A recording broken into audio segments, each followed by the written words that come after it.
അപ്പോൾ ഇന്നത്തെ വർക്ക് നമ്മളെ സ്ലാബ് കോൺക്രീറ്റിംഗ് ആണ്. കിണറിൻ്റെ ആഫാക്കിയതിൻ്റെ സ്ലാബ് കോൺക്രീറ്റിങ്ങിൻ്റെ വർക്കാണ് നടക്കേണ്ടത്. അപ്പോൾ നമ്മളതിൻ്റെ മുകളിൽ വെള്ളമൊക്കെ ഒഴിച്ച് സെറ്റ് ചെയ്ത് വെച്ചിട്ടുണ്ട്.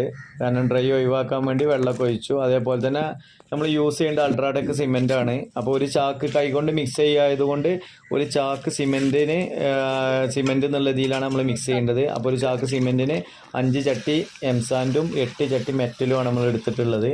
പിന്നെ കൈകൊണ്ടായതുകൊണ്ട് തന്നെ അത്യാവശ്യം നല്ല രീതിയിൽ അവരോട് മിക്സ് ചെയ്യാൻ പറഞ്ഞിരുന്നു. എല്ലാ ഭാഗത്തേക്കും സിമെൻറ്റ് എത്തിയെന്ന് ഉറപ്പ് ആയതിനു ശേഷം കോൺക്രീറ്റിംഗ് വർക്ക് സ്റ്റാർട്ട് ചെയ്താൽ മതി എന്ന് പറഞ്ഞിരുന്നു. അപ്പോൾ അങ്ങനെ തന്നെ അവർ മിക്സ് ചെയ്തു.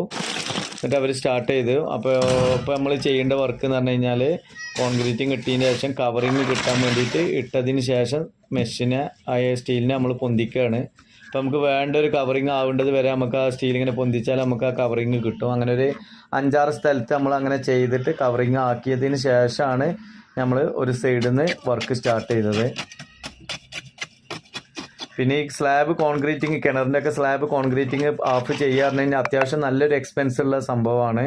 ഇപ്പം നമ്മൾ ഒരു വർക്കിൻ്റെ കൂടുതൽ ചെയ്യുമ്പോൾ ചിലപ്പോൾ നമുക്കൊരു 2-3 രൂപ ലാഭം ഉണ്ടാവും. പക്ഷേ സിംഗിളായിട്ട് ചെയ്യുമ്പോൾ നമുക്ക് ഇതിൻ്റെ മെറ്റലും എംസാൻഡും സിമെൻറ്റും സ്റ്റീലും അതേപോലെ ലേബറും കൂടി നോക്കുമ്പോൾ ഏകദേശം ഒരു ഇതിന് വന്നിട്ടുള്ളത് 25,000 രൂപയോളം ഇതിൻ്റെ എക്സ്പെൻസ് വന്നിട്ടുണ്ട്.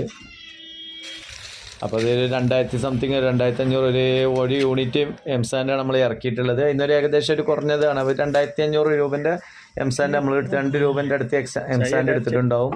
അതേപോലെ തന്നെ മെറ്റലും ഏകദേശം 2 രൂപയോളം ആയിട്ടുണ്ടാവും. പിന്നെ 2000 രൂപേൻ്റെ സിമെൻറ്റ് 6 ചാക്ക് അൾട്രാടെക് സിമെൻറ്റാണ് ആയിട്ടുള്ളത്. പിന്നെ സ്റ്റീലിനാണ് ഏകദേശം 6500 റുപ്യോളം സ്റ്റീലിനായി.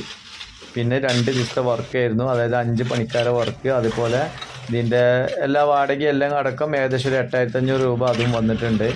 അപ്പോൾ ഇത് നമുക്കൊരു ഉപകാരം ഉണ്ടെന്നുണ്ടെങ്കിൽ, നമുക്കൊരു സ്പേസ് കിട്ടുന്നുണ്ട് ഉപകാരം ഉണ്ടെന്നുണ്ടെങ്കിൽ നമ്മൾ ഈ വർക്ക് ചെയ്യായതുകൊണ്ട് കുഴപ്പമില്ല. അല്ലെങ്കിൽ വലിയൊരു എക്സ്പെൻസാണ്. കാരണം കിണറിൻ്റെ ഒരു ഭിത്തി കെട്ടാൻ നമുക്ക് ഇത്ര വരില്ല. പക്ഷെ ഇങ്ങനെ ഓഫാക്കി ക്ലോസ് ചെയ്തിട്ട് ഭിത്തി കെട്ടുമ്പോൾ നല്ലൊരു എമൗണ്ട് അതിന് വരും.